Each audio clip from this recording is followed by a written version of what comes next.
Inilah Laszlo Hanyes, seorang programmer komputer dari Florida, Amerika Serikat, yang berhasil membeli dua loyang pizza dengan harga 10.000 Bitcoin pada tanggal 22 Mei 2010. Ini adalah chart Bitcoin sejak pertama kali dia bisa diperdagangkan di Oktober 2009 sampai dengan di harga puncaknya saat ini ya di 66 ribuan something. Teman-teman, Bitcoin sudah mengalami kenaikan 1 miliar% dalam lebih dari 10 tahun terakhir. Ini adalah sebuah peningkatan yang sangat-sangat fantastis. Dan kenaikan yang terjadi pada Bitcoin ini bukan tanpa alasan. Dan ada banyak sejarah yang terjadi ketika kenaikan Bitcoin bisa mencapai harga saat ini. Salah satunya adalah Bitcoin Pizza. Ini adalah salah satu fenomena di mana Bitcoin pertama kali digunakan sebagai alat transaksi. Which is itu dilakukan untuk membeli dua loyang pizza yang waktu itu dihargai sampai 10.000 Bitcoin, teman-teman. Jika kalian perhatikan, waktu tanggal 22 Mei kemarin itu, ketika Bitcoin pertama kali dibelikan pizza, harga Bitcoin itu tidak sampai 1 sen. Ya, tidak sampai 0,1 dolar. Teman-teman, kalau kita perhatikan transaksi yang terjadi itu di kisaran bulan Mei, maka harga Bitcoin waktu itu masih sangat-sangat early. Ya, harganya masih 0,00 sekian dolar. Jadi ada orang beruntung yang kemarin sempat menerima Bitcoin dengan bayaran pizza.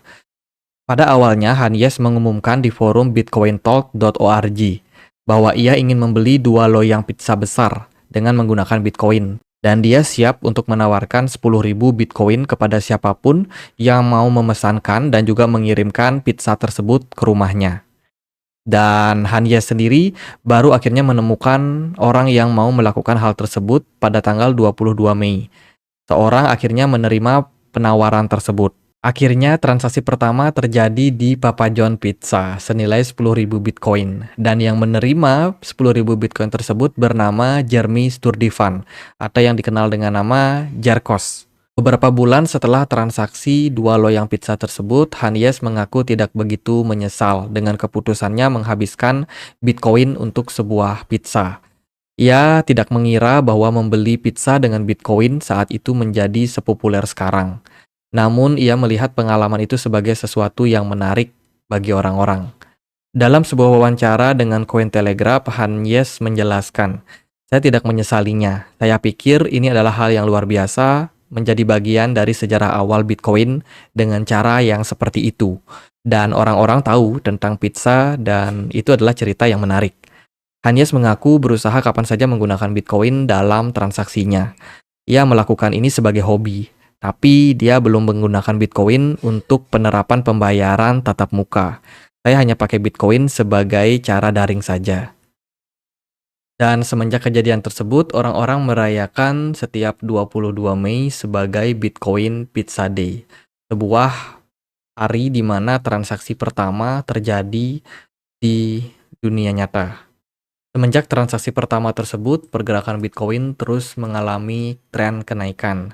2012 mereka ada fase halving pertama mereka, kemudian dilanjutkan oleh fase halving kedua di 2016, dan pergerakan Bitcoin terus mengalami kenaikan karena memang kelangkaan yang terjadi, dan sampai bulan kemarin di 2024, Bitcoin juga sudah menyelesaikan fase halvingnya dan saat ini pengurangan reward untuk para miners memberikan impact terhadap harga dari Bitcoin.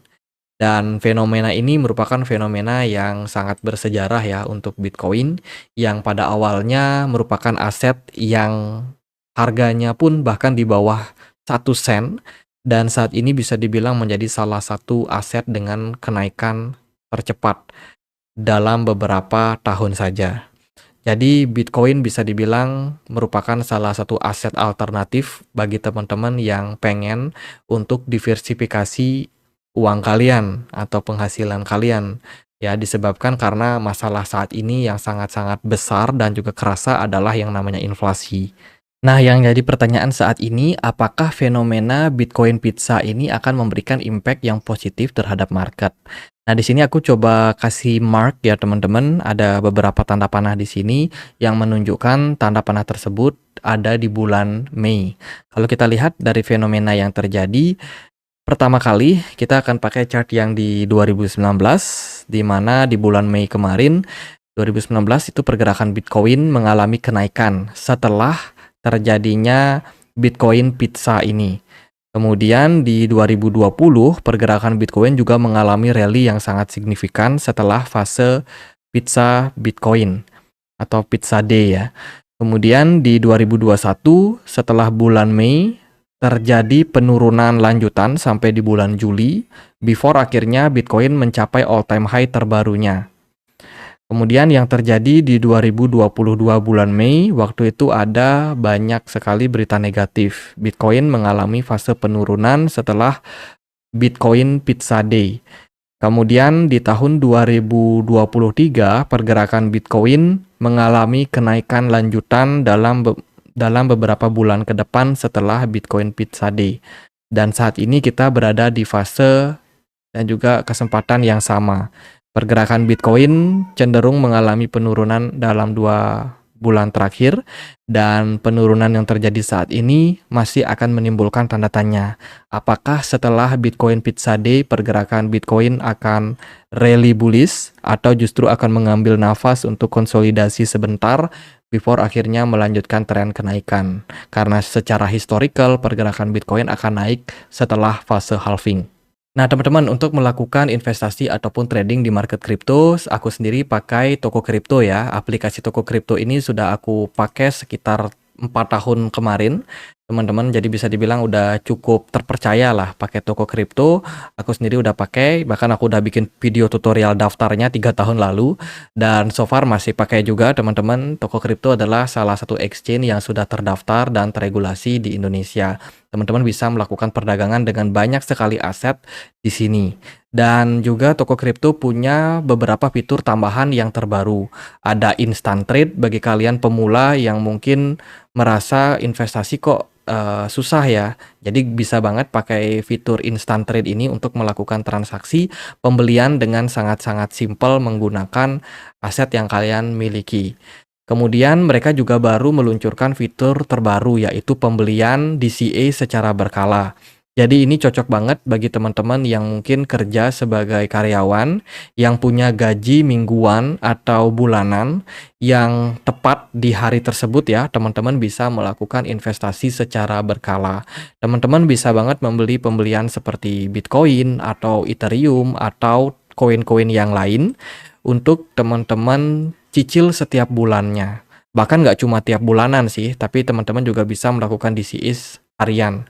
Jadi dengan fitur pembelian berkala atau DCA yang dimiliki oleh Toko Kripto ini sangat membantu kita yang pengen berinvestasi secara autopilot, teman-teman. Jadi sangat-sangat membantu ya. Jadi misalkan nih teman-teman mau membeli Bitcoin, teman-teman tinggal masukkan aja nominal pembelian kalian di sini berapa.